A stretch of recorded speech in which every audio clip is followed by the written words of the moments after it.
Hoy en Draw My Life, tragedias en los Juegos Olímpicos. ¡Ay, los Juegos Olímpicos!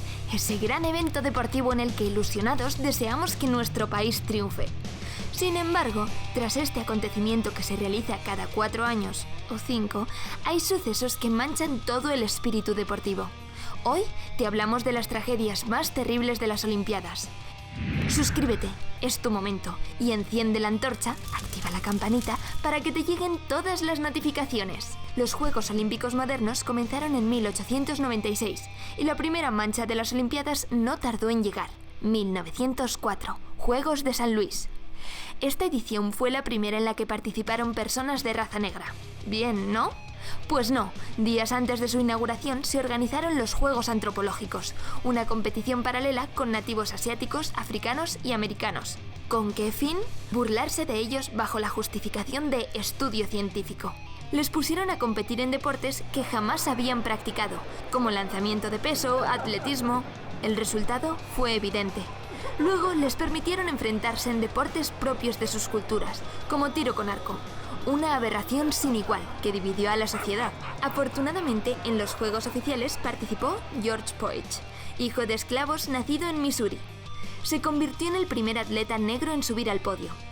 Obtuvo la medalla de bronce en los 200 y en los 400 metros vallas.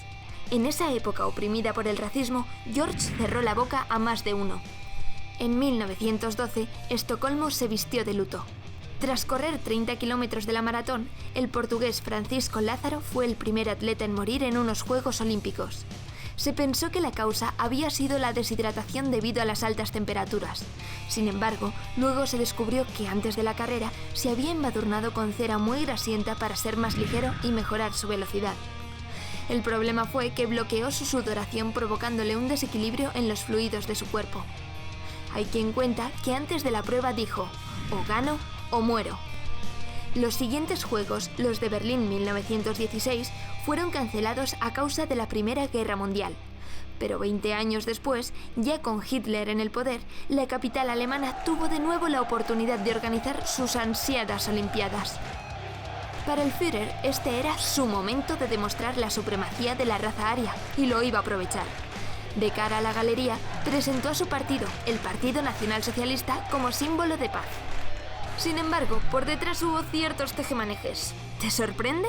Para empezar, la atleta judía Gretel Bergmann, pese a tener las mejores marcas en salto de altura, fue retirada de la competición debido a las leyes antisemitas alemanas. La joven fue sustituida por Dora Radjen, quien terminó cuarta a puntito de lograr el bronce. El problema fue que Dora en realidad era un hombre llamado Heinrich. Nunca se llegó a esclarecer si Heinrich era una mujer atrapada en un cuerpo de hombre o fue presionado por el Tercer Reich para hacerse pasar por mujer y participar en los Juegos. Cuando fue descubierto, fue denunciado. Pero aunque las leyes castigaban a las personas que se travestían, Heinrich fue absuelto en el juicio. El antisemitismo también marcó la carrera de los atletas estadounidenses judíos Marty Glickman y Sam Stoller.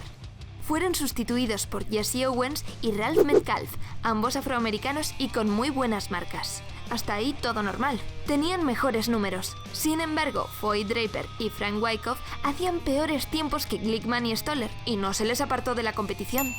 ¿Por qué? Pues porque, tal y como dijo Goebbels, Hitler estaría muy decepcionado si hubiera atletas judíos en sus Juegos Olímpicos.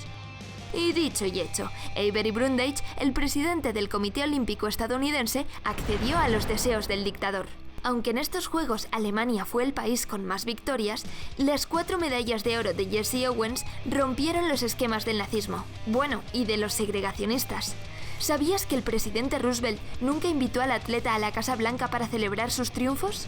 Melbourne en 1956. La Unión Soviética había sofocado la Revolución Húngara, dejando 3.000 muertos. Por lo que el partido de semifinal de waterpolo entre ambas naciones no fue amistoso, que digamos. Los codazos, las patadas, fueron el ingrediente principal del partido. Zador, uno de los jugadores húngaros, recibió un golpe en la ceja. La sangre le salía a borbotones y tuvo que salir de la piscina. El árbitro suspendió el partido a falta de 1 minuto para evitar mayores conflictos entre las aficiones.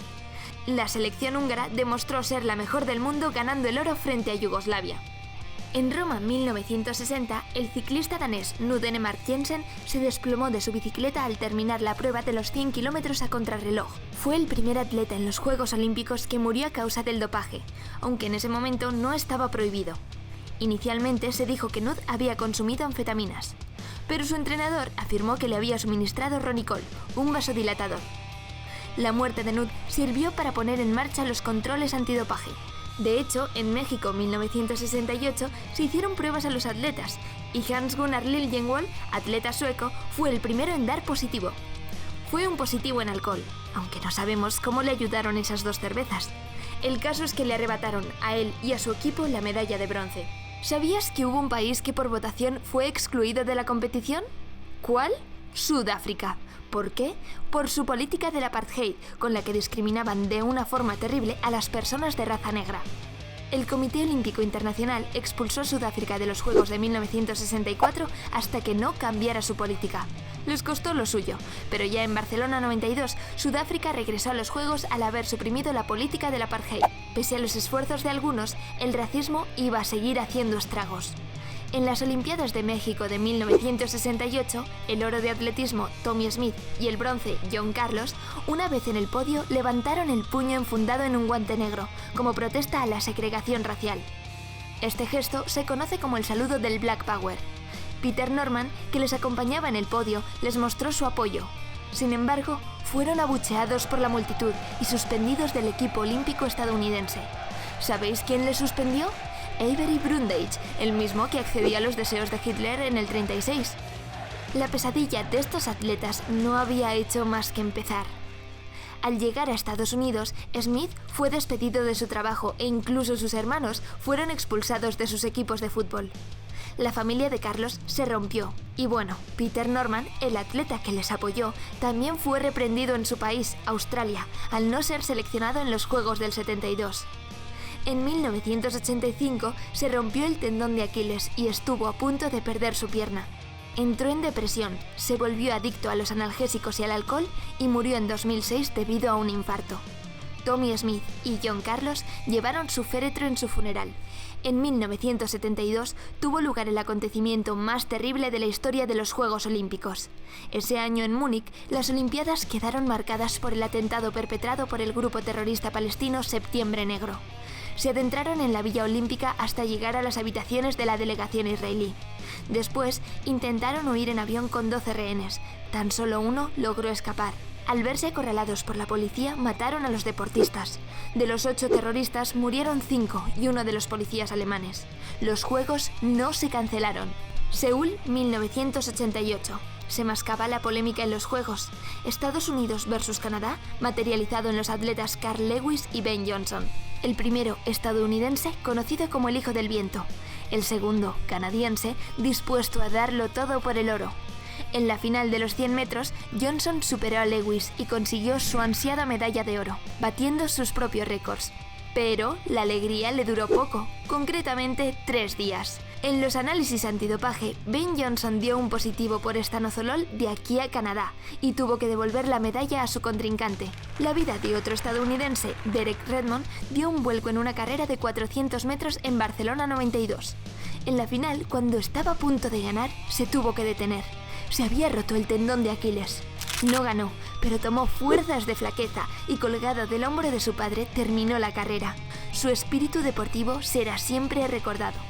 En Atlanta 1996, los Juegos Olímpicos se volvieron a teñir de sangre al explotar una bomba en el Parque Olímpico. Se cobró la vida de 2 personas y hubo un centenar de heridos.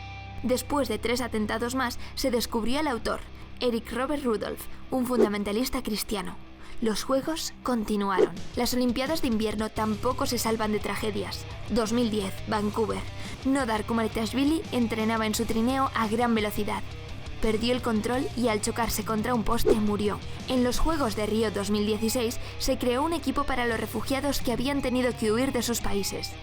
Uno de los casos más famosos fue el de Yusra Mardini. Con 17 años huyó de Siria con su hermana.